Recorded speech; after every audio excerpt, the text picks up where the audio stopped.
What happened in qualifying for the Austrian Grand Prix? Tommy's not in his home, he's going to Iron Maiden.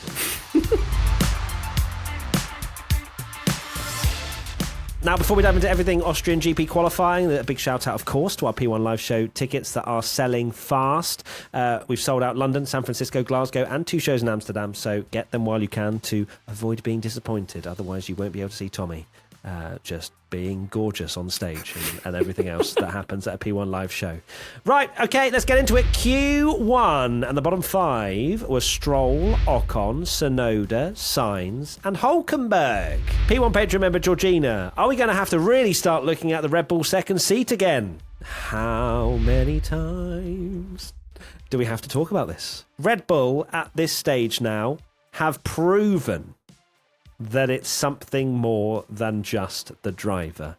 So for me, how I see this, and I think I will constantly see this as the situation, Red Bull are going to own it. They're going to have Tsunoda in the car. They'll do the best they can, try and score some points if they possibly can throughout the rest of the year.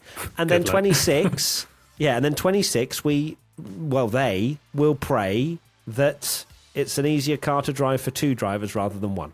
I guess so, but this is what they've done, and they've backed Max Verstappen all the way, and you, in a weird way, you can't really argue with their logic because he's won 4 championships. Now they're obviously feeling the absolute wrath of it because the car is a mess. The second driver can't drive it at all. But yeah, it is rinse and repeat every single weekend because, you know, we were there looking at Tsunoda, and we know it's not not his ability because you've got literally the guy who started the season that was P20 up in 6th. Like, what on earth must Yuki Tsunoda be thinking that he finally got that promotion up and he's starting at the back again? And the reason I think maybe, even though some people are going, oh, you need to be more harsh on Yuki, and I do understand that it's not great, but you know, in a weird way, you've got Yuki Tsunoda was closer to Verstappen than like Piastri was to Norris. Like, it's just how the cookie crumbles with Formula One, and the Red Bull is just a mess. It's insane. It is a mess, and yeah, when they're not winning, it makes the team look worse, doesn't it? When Max isn't able to haul that car into winning positions, that's when they really have to have a much harder look at themselves. Of course, other drivers to mention, Ocon, again, out in Q1. My biggest good surprise, Ollie Behrman making it through to Q2 and then ending up 15th. I'm like, for goodness, great. It looked like he was maybe be 12th, 13th. I was feeling quite good for Ollie again, but then just Haas don't have any qualifying pace. It all comes in the race with some master plan, one-stop strategy where they go 60 laps on the hard tyres. I guess the big shock is Sainz, but just mentioning Hülkenberg as well, because his teammate, who we'll talk about later, did an absolutely unbelievable job. He did. Question from P1 Patreon member Mary MM. What do you think about Carlos's radio at the end of Q1? What's really going on? So Carlos's radio at the end of Q1 was, there's damage in the car for sure. The car is undrivable. When I say undrivable, it's pulling under braking, no load in high speed, undrivable. That's quite the statement to be making. Savage. It was scruffy whenever we were riding on board with Carlos. It was not a clean lap by any stretch of the imagination. His teammate ended up 12th. But we don't expect this from Carlos, do we? He is a phenomenal talent, someone that would have definitely stayed at Ferrari had it not been for Hamilton. He's not a 19th fastest driver, and we, coming into this season, thought he would be a match, if not clear, of Albon by a reasonable margin. So it is very much a head-scratching problem at the moment. He is. He's really struggling. This is, he's had so many Q1 exits, it feels like, and just can't get any confidence in that car, and just something's not right here. He's really struggling to adapt, and we kind of saw this early in the season, but you thought maybe they'd have a bit more of a handle on it now. So for it to keep continuing is a big shock. And that pretty much sums up Q1, I would say. Of course, Stroll, you mentioned him, P16, lovely little Q1 exit for him to add to his tally. And then Hülkenberg, very surprising to see him 20th when his teammate not just a few positions ahead, getting into Q3. But anyway, speaking of, let's go to Q2, where the 5 drivers out in this session were Alonso, Albon, Hadjar, Colapinto and Behrman. Obviously, the big talking point, Tommy, has to be another grass fire. It has to. That was, of course, where Hamilton, or I believe that was the cause of it, where Hamilton just ran wide, felt like he'd sort of lost bearings of his car slightly, trying to minimise the distance to the line, but went slightly off onto the grass, and then a little grass fire, which caused us a red flag. I saw some people in our watch along saying, a red flag for that? It's like we can't leave the grass on fire. It's not Mario Kart. Because it's going to spread. Imagine they just drive around. I mean, it makes some cool pictures.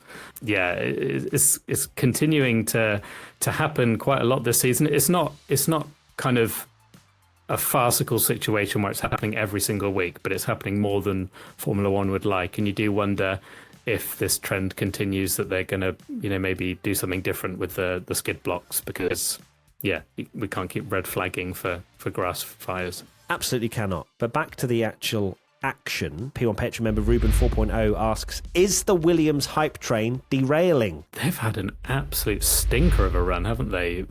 All the way going back to, I think, Imola, where they had a really poor triple header, and it's continued into Austria, which again is that you think Williams, lots of straights, this should be where they're good, but they're not. No, and there was talk, I think, coming into this weekend that Williams probably wouldn't be that great, not just from the P1 podcast and Tommy's predictions, but the fact that the Williams doesn't essentially do very well with the mixture of low, high and mid-speed corners that Austria does. Even though there's only 7 corners that feel like they're actual corners, there is a mixture of speeds, and I think that Williams are showing that they don't have the overall package that perhaps we saw at the start of the year.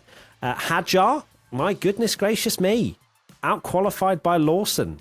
Down in 13th. Of course, it's small margins, right? If you make one tiny error on your lap, you're done. You're done for around a place like this. I know Q3 was quite big margins, but it was still very close in the midfield, especially in Q2. So that was a slightly shocking one.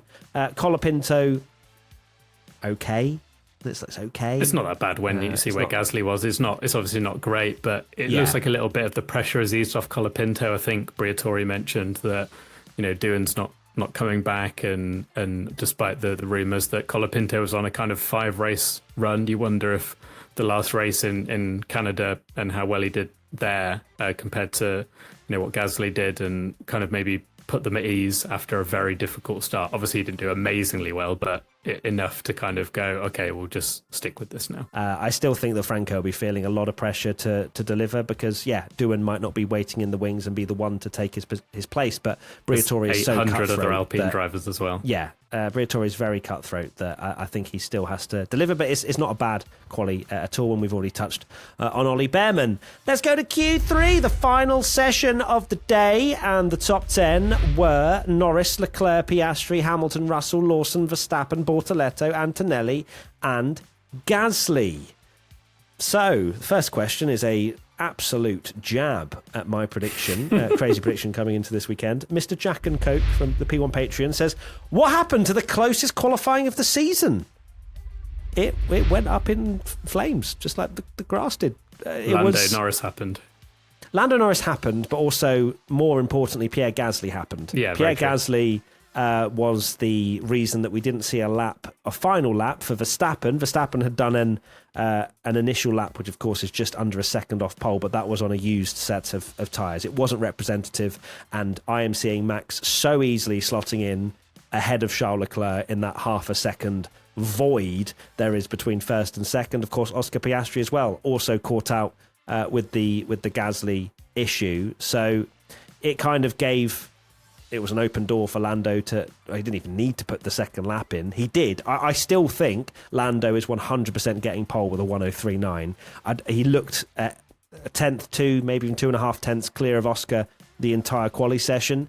And then he stepped it up once again in that final lap. And I think Lando was set for pole no matter what. He just looked so good. And, the understandably, there's been a whole kind of talk of, and the commentators kept saying it, that's like, surely it's going to be this time. And, we joke about the curse Sounds and like things. me on predictions, yeah. Exactly. Surely it's going to happen this time. But I don't think it was ever going to be Piastri on pole, even if he'd got his run in. So, of course, the gap flatters him. But I don't think it's a case of, he only got pole. Certainly not. I don't think for 1 second it's that he got pole because of it.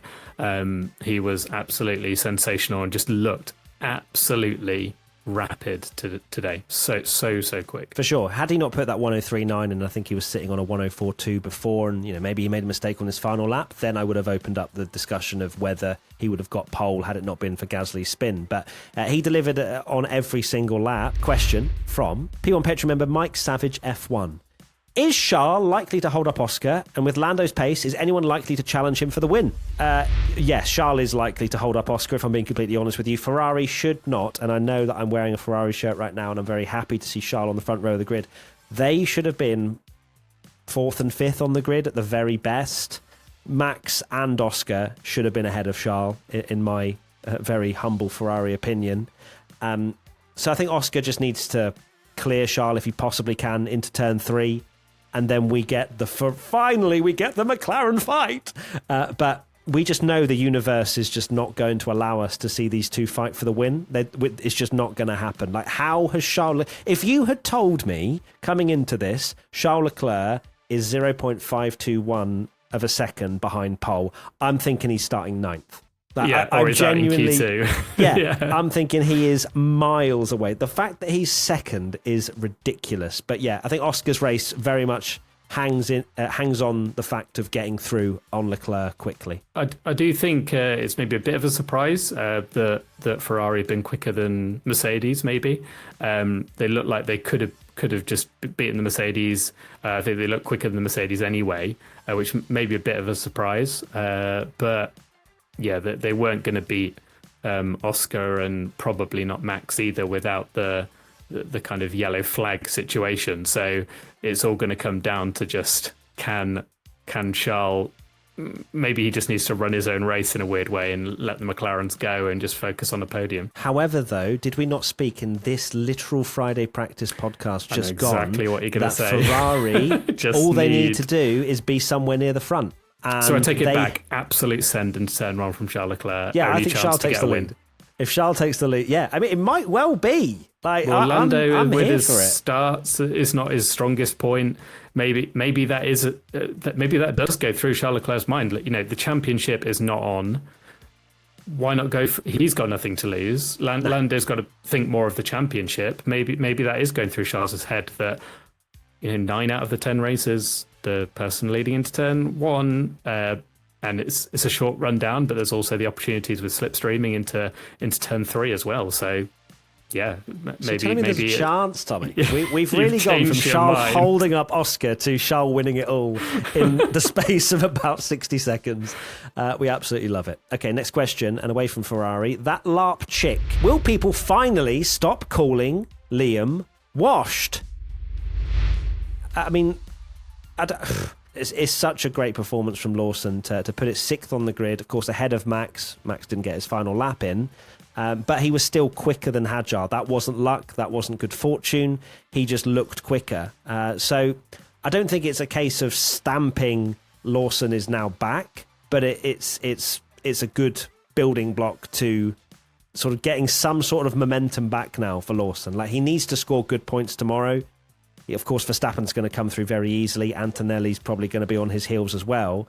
But he's got a great chance of finishing in an 8th or a 9th place. It was a bit of a worry, wasn't it, when he first went back to VCARB and you thought, actually, it's going to be really quick. And it took him a while when Hadjar was still really delivering.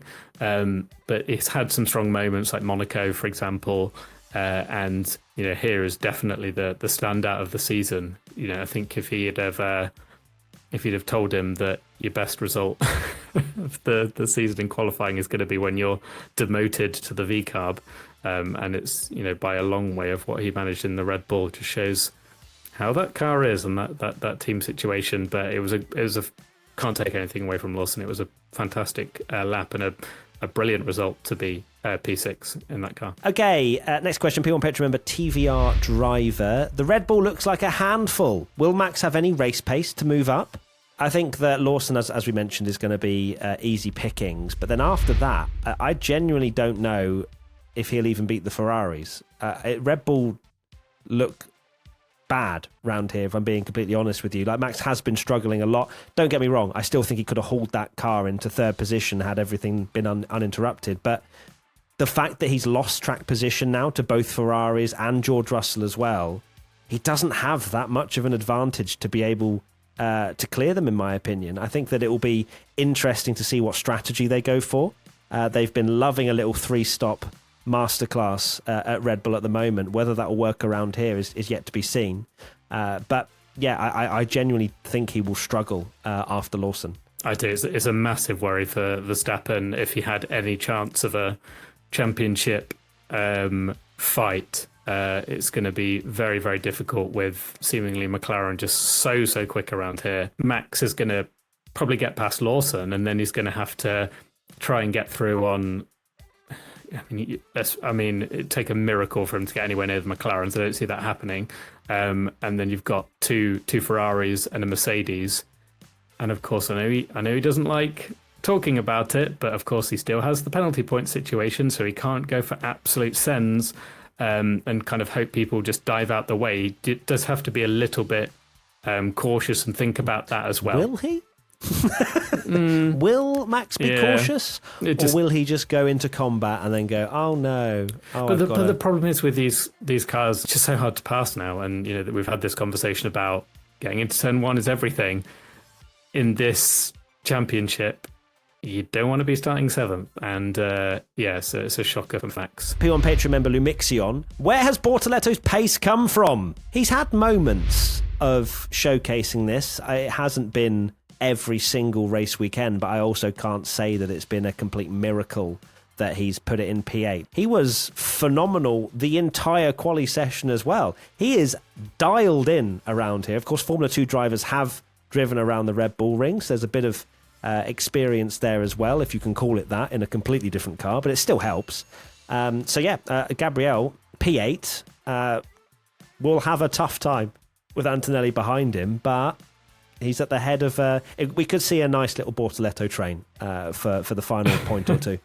Potentially, but yeah, he's done an amazing job, and yeah, it'd be amazing for him to get a point, because I think that him kind of sat right at the bottom of the World Championship, and where Hulkenberg is, I don't think fairly reflects what job he's done. You know, I'm not saying he's been absolutely unbelievable and he's the next Ayrton Senna, but you know, he's done a very good, solid job, and you know, people kind of forget that, you know, he won Formula 3 and Formula 2 as a rookie, had this amazing run up, and he's showing good pace against a, you know, very highly rated and experienced teammate. Yeah, highly rated, experienced. One of the most experienced drivers on the grid is Hulkenberg, or even you could probably say ever. He's been around a long time as Hulkenberg now. And Bortoletto's a rookie. That he is learning. He's going to have moments where he doesn't deliver to his full potential. And Hulkenberg, I think, has taken some big headlines. I think that's the thing here, is that Hulkenberg has done some miraculous drives, which has then caused people to be like, well, where's Bortoletto in all of this? Well, here he is. And hopefully for his sake, he'll be able to score a point or two tomorrow. And that is it. We are done. That is qualifying wrapped up. Tommy shall return after his Iron Maiden gig, as long as he doesn't get sort of bust up into a million pieces. Will you be mosh pitting tonight, I'll Tommy? Is that crowd surfing and all the good stuff.